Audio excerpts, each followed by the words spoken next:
So that semi-final thriller between India and Australia at the Women's T20 World Cup, where Australia went on to become champions. What a heartbreak.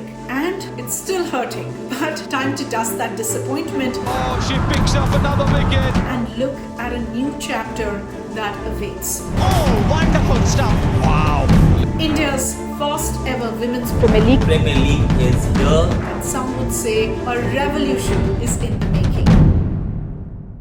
My name is Anubha Bhonsle, and today in Newsworthy's second video with the bridge, we're talking about the one thing that's fundamentally changed for women's cricket and made it mainstream, and that is money. Revenue, business, investment, returns. Women's cricket now has money like never before. When the first ever auctions for the Women's Premier League took place just earlier this month, India's star opening batter and vice-captain Smriti Mandhana was signed by the Royal Challengers Bangalore for 3.4 crores, the highest bid in the auction. India's captain Harmanpreet Kaur was signed by the Mumbai Indians for 1.8 crores. All-rounder Deepti Sharma was secured by the UP Warriors for 2.6 crores. And 19-year-old Shefali Verma went to the Delhi capital for 2 crores. This is more money than any women cricketer in India could have imagined even as late as last year. Now, just for perspective, and I'll keep doing these reality checks every few minutes, India's first cricket captain Shanta Rangaswamy did not make even a single penny in her 21-year-long international career. Now, countries that have invested in women's cricket leagues have seen the benefits. League tournaments in Australia and England have created a large pool of international-ready domestic players, which really shows when it comes to tournaments like the World Cup. Australia has the very popular Women's Big Bash League, which has seen a number of Indian players like Smriti Mandhana, Harmanpreet Kaur picked up for big money. Although overseas players' incomes are not disclosed, the contracts could range anything from $25,000 to $42,000 depending on experience. By the way, before the WPL auction, the BCCI set a salary cap of Rs 490 million for each team, which is more than 15 times the figure set for Australia's Big Bash League. WPL salaries are a big leap forward for most domestic women players, who on average make Rs 10 to 20,000 per game. Today, the WPL is the world's second richest female sports league after the US Women's NBA, so it's definitely a big deal. The BCCI also recently upped the per match fee for centrally contracted women cricketers, getting it par with men. Since they both wear India colours, they both earn the same. Before this, women cricketers earned Rs 2.5 lakh for a test match and 1 lakh for an ODI and T20I. Now they earn 15 lakh for a test, 6 lakh for an ODI and 3 lakhs for a T20I match. So as we keep repeating, we've come a long way. Did you know that roughly between the 1970s and 90s, the women's team were actually asked to pay Rs 10,000 each for the chance to play in the 1982 edition of the World Cup in Australia?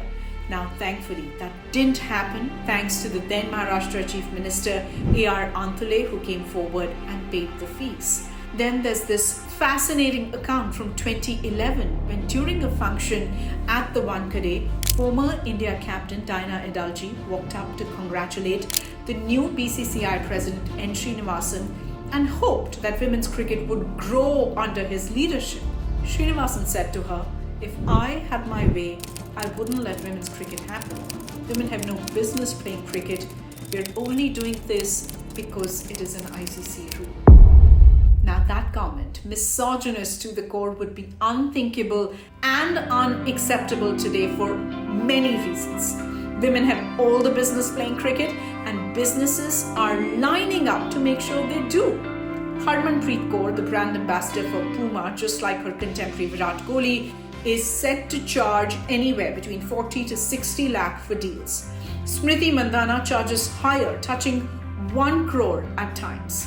Younger and perhaps less experienced cricketers like the up-and-coming Shefali Verma, for instance, is brand ambassador for Bank of Baroda and previously with Hyundai.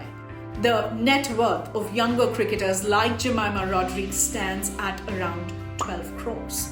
Players like Captain Harmanpreet Kaur and Smriti have millions of followers on social media.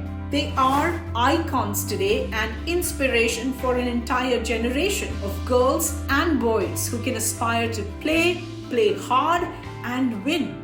With 7 Asia Cup wins in a row, a silver at the Commonwealth, a World Cup for the under-19 and impressive performances in bi and tri-series, the women in blue have scored wins with sheer mettle.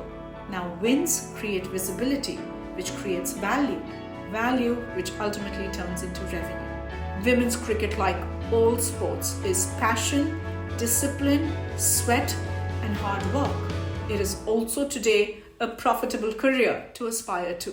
I'm going to stop here for today, but just a reminder that this video is a collaborative effort between Newsworthy and The Bridge. We both believe in telling stories that matter. So here I am nudging you on behalf of the two of us to follow The Bridge and follow Newsworthy. The handles are flashing on your screen.